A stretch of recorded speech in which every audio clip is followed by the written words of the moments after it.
अधिक मास महात्म्य भक्तकवी मिलिंद माधव विरचित श्री परमात्मने नमः. ओम श्री पुरुषोत्तमाय नमः. ओम नमो श्री गजवदना गणराया गौरीनंदना विघ्नेशा भवभयहरणा. नमन माझे साष्टांगी. नंतर नबेली श्री सरस्वती ब्रह्मा कुमारी विणावती जगन्माता भगवती विद्यादात्री विश्वाची. नमन तैसे गुरुवर्या सुखनिधान सद्गुरुराया. स्मरुनी त्या पवित्र पाया चित्तशुद्धी जाहली. थोर ऋषिमुनी संतजन बुधगण आणि सज्जन करुणी तयांसी नमन. ग्रंथरचना आरंभिली. अधिक महिना हा मलमास पुरुषोत्तम नाव कसे पडले त्यास. त्याचा इतिहास महात्म्य खास सांगे मिलिंद माधव. वर्षाचे असती 12 महिने परंतु एका विशिष्ट क्रमाने 13वा महिना येतो नेमाने. कालगणनाच तशी असे सृष्टीच्या उत्पत्तीपासून वर्ष मास पक्ष दिनादी नावांनी कालखंड ते प्रसिद्ध असून त्यांचे महत्त्व असे. अधिक महिना अवचित आला. नाव रूप दैवत नाही त्याला. तेणे शुभ अपवित्र ठरला. अधिष्ठाता कोणी नसे. अशा त्या मलिन मासी कोणी न करते शुभकृत्यासी. सूर्य संक्रमणही न करी अशी दुर्दशा त्याची जाहली. कोणीच त्याला महत्त्व देईना. नशिबी आली अवहेलना. खिन्नपणे क्लेशनाना सहन करी सर्वही. मलमास या नावे सर्वत्र सर्वच करीती तिरस्कार. सहन होईना तो धिक्कार. अश्रू ढाळी दुःखाने. कोणाचा काय अपराध केला म्हणून ऐसा जन्म मिळाला. दोष देत तो दैवाला कसा बसा काळ कंठित असे. एकदा त्याने विचार केला आणि तो विष्णुलोकी गेला. श्री विष्णूला त्याने सांगितला सर्व वृत्तांत आपुला. विष्णू मनी कळवळला. मलमासासी तो म्हणाला तुझे दुःख निवारण्याला समर्थ असे तो श्रीकृष्ण. बोलो की चल जाऊ आपण श्रीकृष्णासी सर्व करू निवेदन. तो होताच सुप्रसन्न चिंतामुक्त होशील तो. मग निघाले ते तेथून. बोलो की गेले दोघे जण. घेऊनी श्रीकृष्णाचे दर्शन. मलमास पाय धरित असे श्री विष्णूंशी श्रीकृष्णाने आलिंगिले बहुप्रेमाने. परस्परांनी अति आस्थेने कुशल कुशले बैसोनी. मलमासे धरिले कृष्णाचे चरण. सर्व दुःख केले कथन. गुलोकी येण्याचे कारण विष्णूनेही सांगितले. श्रीकृष्ण प्रत्यक्ष भगवंत परम कृपाळू दीनानाथ. शरणागतावरी वरदहस्त ठेवी ऐसा उदारतो. मलमासासी धीर देऊनी त्यासी म्हणाला चक्रपाणी. तुझे भाग्य आजपासून उदया आले जाणपई. आलास तू मजला शरण हेच तुझ्या सद्भाग्याचे लक्षण. आता यापुढे सकल जन वंद्य मानतील तुला. विश्वातील जे जे उत्तम गुण ते माझी ठाई असती जाण. पुरुषोत्तम हे नामाभिधान मिळाले मज त्यामुळे. ते उत्तमोत्तम सर्व गुण तुझला दिले मी आजपासून. तू झालासी पवित्र पावन. धन्य धन्य तू जगी. मी तू झालो एक रूप. तू झालासी कृष्ण स्वरूप. देवत्व तुझे आपोआप सिद्ध आता जाहले. यापुढे या जगतात होशील तू बहु प्रख्यात. माझा पूर्णांश ओतप्रोत तुझ्यात आता भरला असे. 12 महिन्याहून अधिक श्रेष्ठ. अधिक महिना तू अससी वरिष्ठ. सर्वात तुझे स्थान विशिष्ट. तुझ्या आज्ञेत सर्वही ऐसे सांगूनी कृष्ण मुरारी. अधिक मासाच्या मस्तकावरी वरदहस्त ठेवूनी नंतरी स्वतः संतोष पावला. मलमास झाला पुरुषोत्तम मास. आनंद झाला श्री विष्णूस. त्यानेही त्या अधिक महिन्यास शत शुभाशीर्वाद दिले. वंदन करून श्रीकृष्णास दोघेही परतले वैकुंठास. तेव्हापासून पुरुषोत्तम मास जगी श्रेष्ठ ठरला असे. श्री विष्णूंच्या आश्रयाने व्रत राहिले आनंदाने. ते आचरिता श्री विष्णू कृपेने सकल सिद्धी लाभती. पवित्र काळ चातुर्मास लोक करती उपास तापास. जप तप पूजन ब्राह्मणांस दाने देती अनेक. त्या त्या पुण्याच्या प्रमाणात स्वर्गी सुख होत असे प्राप्त. पुण्य संचय होता समाप्त. पूर्वजन्म घ्यावा लागतो तसे नाही पुरुषोत्तम व्रताचे. त्याचे पुण्य असे अव्यय साचे. भय नसते जन्म मृत्यूचे. शाश्वत सद्गती लाभते. पुरुषोत्तम व्रत महत्त्वाचे. साधन सकल सुख समृद्धींचे. महिनाभर आचरिता साचे. अक्षय पुण्यलाभ होत असे. यात्रेस जावे उत्तर क्षेत्री. स्नान करावे पवित्र तीर्थी. दान धर्म करावा यथाशक्ती. एक भुक्त राहावे. यात्रा स्नान आणि ध्यान. उपोषण दान दीपदान ऐसे कदावे व्रताचरण. पुरुषोत्तम मासासी सर्वांनी जे जे पदार्थ खाऊ आपण ते करावे श्रीकृष्णार्पण. सदोदित असावे शुद्ध मन, विकल्प कधीही नसावा. इतर व्रते देती एक एक फळ, पुरुषोत्तम व्रत देते फळे सकळ. कल्याण होते आणि सफल होतात सर्व कामना. पांडव असता काम्यक वनी, श्रीकृष्णाचा धावा केला त्यांनी. धावता आला तो चक्रपाणी आणि दर्शन दिले त्यांना. पांडव म्हणाले श्रीकृष्णाला, अंतरलो राज्य ऐश्वर्याला. नशिबी हा वनवास आला, काय आता करावे तू आमचा कैवारीना. मग झाली अशी का दैना, कष्ट क्लेश अनंत यातना भोगावे का लागती. तुझ्याशिवाय अन्य कोण, त्राता आम्हा नसे जाण. गतवैभव कीर्ती मानधन, परत कैसे मिळेल. ते ऐकूनी म्हणे भगवंत, तुम्ही करा पुरुषोत्तम व्रत. ते आणिता आचरणात गेलेले सर्व मिळेल. आचरिता त्या महाव्रतास कुबेर होतो निरंतर दास.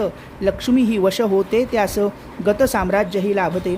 अधिक मास येता जाण, एकच वेळ रोज करावे भोजन. भूशय्येवरी करावे शयन, पापवासना नसावी. अधिक माहिती सांगे त्यांना रुक्मिणीपती आणि म्हणाला, तयाप्रती अपमान व्रताचा करू नका. पूर्वजन्मी या द्रौपदीने अपमानिले व्रत उद्धटपणे. ती कथा मी संक्षेपाने तुम्हा आता सांगतो. पूर्वकाळी तपोवनी राहत होते एक मुनी. त्यांना सुंदर सुलक्षणी एकच कन्या होती ती मेधावती तिचे नामाभिधान.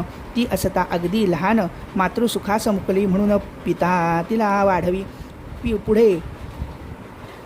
पुढे तिचा पिताही निवर्तला. जगातील तिचा आधार गेला. तिच्या पुढे प्रश्न पडला, आता काय करावे. बालतपस्विनी ती चतुर, मनानेही खरीच खंबीर. तिने न सोडता धीर शिवाराधना आरंभिली. एकदा तिच्या आश्रमापाशी आले अकस्मात दुर्वास ऋषी. पाहुनी त्या तपस्विनीसी मनी दया उपजली. म्हणाले, मुली तुझे दुःख समस्त दूर व्हावया एकच मार्ग. असे फक्त करावे तू पुरुषोत्तम व्रत. मनोभावे निष्ठेने. मेधाला ते नाही पटले. थट्टेवारी तिने ते नेले.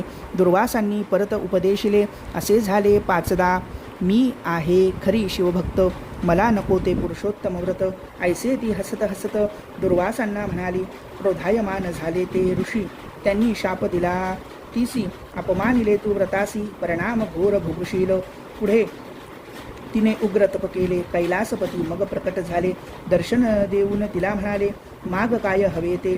ती म्हणे, पती मिळावा पराक्रमी, बलशाली शूर वीर नामी, देखणा आणि सद्धर्मी, हाची देवा वर द्यावा. शिव म्हणे, ऐसा पंचगुणी, एकच पुरुष मी आणू कोठोनी. एक एक गुणयुक्त असे रत्नमणी, पाचपती तुझ मिळतील. मेधा म्हणे, हे मदनारी, एका पुरुषा अनेक नारी. हे घडू शकते खरोखरी, परंतु वर विचित्र हा. पाच पतींची होता पत्नी, हसेच होईल माझे जनी. म्हणून देवा कृपा करुनी, अन्य वर मज द्यावा हो. शिव बोलले मग तिला, दुर्वासांनी तुझं उपदेश केला तेव्हा हसलीच 5 वेळा. त्याचाच हा परिणाम असे. सत्य ठरलेच माझी वाणी, मात्र पुढच्या जन्मी होशील राणी. करशील पुरुषोत्तम व्रत मनापासून, तेव्हाच सुखी होशील. शिवाची वाणी खरी ठरली. मेधा द्रौपदी रूपे जन्मा आली. 5 पतींची पत्नी झाली. व्रताचा अपमान भोवला. दुर्वासाची शापवाणी या जन्मी खरी ठरूनी. 5 पतींची झाली पत्नी, यांचे स्मरण असावे. पुरुषोत्तम व्रत आचरिता, त्वरित फलप्राप्ती होय तत्वता. गतवैभव सारे येईल हाता, विश्वास मजवरी ठेवावा. एवढे पांडवांना सांगून कृष्ण गेला द्वारकेस निघुनी. व्रत ते केल्यावरी पांडवांनी, राज्य त्यांचे त्यांना मिळाले. नकळत घडले जरी हे व्रत, तरी पुण्य पडते पदरात. या संबंधीची कथा उदात्त सांगतो आता ऐकावी. पूर्वी सुदेव नामे एक ब्राह्मण, गौतमी नामे त्याची पत्नी जाण. दोघे करती विष्णुपूजन, सदैव सुखाने नांदती. करिता श्रीविष्णूंची भक्ती, पापे 1000 वाटांनी पळती.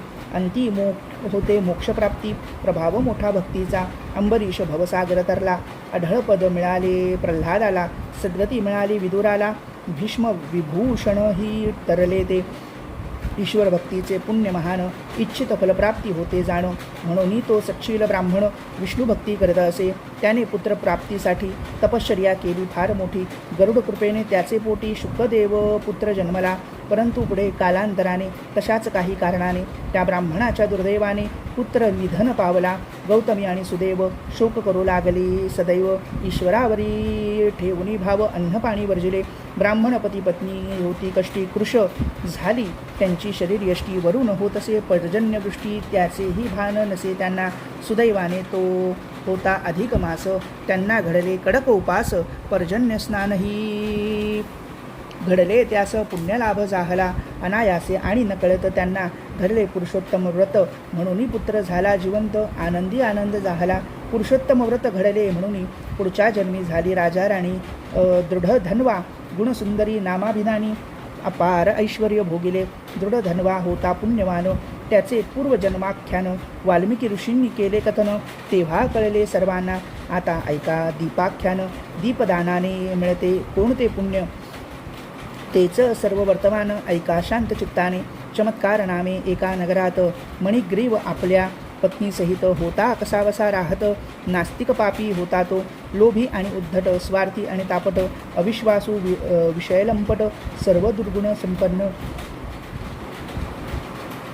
त्याचे उलट त्याची पत्नी होती साध्वी आणि सद्गुणी. पती सेवारत समाधानी. विनयशील सर्वदा.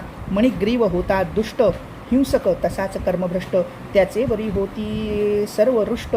अप्रिय होता सर्वांना. आप्तांनी घातला बहिष्कार. छळही त्याचा झाला फार. अखेर सोडून ते नगर वनात जावे लागले. पती तेथे पत्नी गेली. राणी वनी दोघे भटकू लागली. योगायोगाने गाठ पडली उग्रदेव नामे मुनीची. त्याची दीनदशा पाहुनी मनी द्रवले उग्र देवमुनी. दीपदानाचे महत्त्व त्यांनी सांगितले त्या दोघांना. म्हणाले नको जप तप साधन. नाही करावे लागत उपोषण. दुःख दारिद्र्य संकट होते निवारण केवळ दीपदानाने. म्हणून पुरुषोत्तम मासात दीप ठेवावा अखंड तेवत. तेणे श्री विष्णू भगवंत प्रसन्न होईल निश्चये. वेद शास्त्रे आणि पुराणे वर्णिती जी नाना व्रतविधाने. त्या सर्वांचे फळ साकल्याने मिळते दीपदानाने. गया श्राद्ध गौतमी स्नान. वेद पठणाचे ही महापुण्य. अधिक महिन्यात दीपदान केल्याने ते मिळत असे. नंतर प्रयागासी गेले उग्रदेव मुनी. मग मणिग्रीव पती पत्नींनी पुरुषोत्तम मास येताक्षणी दीपदान आरंभिले. मुनी वचनावरही विश्वास ठेवून शुचिरभूत व्रतस्थ राहुनी पर्णकुटीत आपल्या दोघांनी भक्तिभावे दीप लावले. त्यांचे पुण्य फळा आले. विष्णुलोकी त्यांना स्थान मिळाले. पुढच्या जन्मी त्यांना लाभले राजवैभव आगळे. पूर्वजन्मीचा मणिग्रीव. पूर्वजन्मी त्यांचे चित्रबाहू नाव. मणिग्रीवाच्या पत्नीचं नाव चंद्रकला झाले. पूर्वजन्मीच्या दीपदानानी दोघे झाले राजा राणी. ही कथा अगस्त्य मुनींनी सांगितली चित्रबाहूला. आणखीन एक कथा ऐका. कर्दम नामे ब्राह्मणाची ऐका. त्याची उजळली भाग्यरेखा. पुरुषोत्तम व्रतामुळे स्वार्थी मित्र द्रोही कृपण. महालोभी होता तो ब्राह्मण. नित्य करी असत्य भाषण. केवळ द्रव्य लोभाने. त्याच्या पापाने पुढे झाला शूद्र. वानराचा जन्म मिळाला. कर्मधर्म संयोगाने घडला पुरुषोत्तम व्रतोपास. एका विहिरीत घडले स्नान.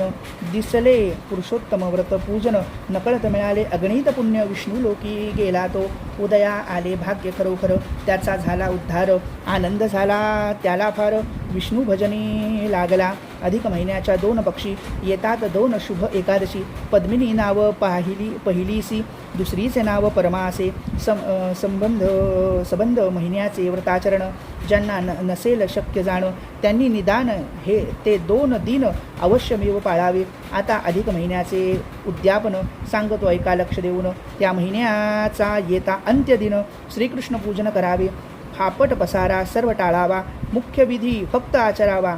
उगीच डामडौल नसावा. केवळ श्रद्धा असावी. मूर्ती किंवा तसबीर मांडून स्नानादी उपचार करावे. समर्पण यथासांग करावे पूजन. साष्टांग नमस्कार घालावा. नंतर दोन्ही हात जोडून प्रार्थना करावी मनीच्या मनी. देवा ही पूजा स्वीकारुनी अपराधांची क्षमा करी. न जाणे मी आव्हान, न कळे मजला पूजा अर्चन. अज्ञ बालक मज समजून कृपा करावी भगवंता. शेवटी महादेवेद्य समर्पून गाय किंवा एखादा श्वान यांना द्यावे पान वाढवून. कृष्णार्पणमस्तु म्हणावे. मग कुटुंबियांसहित आपण प्रसन्न चित्ते करावे भोजन. जेवताना असावे मौन, हरिमनी स्मरावा. गौर गरिबांसी भिक्षा द्यावी, अनाथ अपंगांची दया करावी. वृत्ती सदा उदार असावी, सत्पात्री दान करावे. विष्णू आणि कृष्ण समजून 2 ब्राह्मणांना बोलावून यथाशक्ती दक्षिणा देऊन एक पोथी द्यावी. ही अधिक मासाचे महात्म्य अपार, पुरुषोत्तम व्रताचे पुण्य थोर. टाळाव्यासी ग्रंथ विस्तार, संक्षेपे सर्व वर्णिले. हे व्रत पाळावे स्त्री पुरुषांनी, त्यातल्या त्यात सुवासिनींनी. त्यांची सौभाग्यवृद्धी होऊन पुत्रपौत्र सौख्य मिळेल. कुमारिकेला मिळेल भाग्यवंत पती. लग्नार्थी पुरुषाला सुशील पत्नी. विद्यार्थ्यांना होईल विद्याप्राप्ती. मोक्षार्थीयांना मोक्ष लाभेल. अधिक महिन्यात दैनंदिन ही पोथी करावी पठण किंवा करावी श्रवण. पुण्यलाभ होत असे.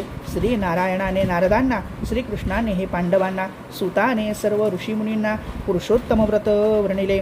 महात्म्य हे अधिक महिन्याचे खरोखरी पुण्यदायक असाचे. कल्याण होते स्वभक्तांचे म्हणे मिलिंद माधव. असो शके 1898 वर्षी कार्तिक मासी कृष्णपक्षी गुरुवारी एकादशी दिवशी ग्रंथ पूर्ण झाला. हा श्रीकृष्णार्पणमस्तु. कृष्णार्पणमस्तु. कृष्णार्पणमस्तु. शुभं भवतु. शुभं भवतु. शुभं भवतु. ओम विष्णवे नमः. विष्णवे नमः. विष्णवे नमः. ओम शांतिः शांतिः शांतिः. भक्तकवी मिलिंद माधवकृत अधिक मास महात्म्य आणि पुरुषोत्तम व्रतकथा संपूर्ण. विष्णवे नमो. विष्णवे नमो. विष्णवे नमः.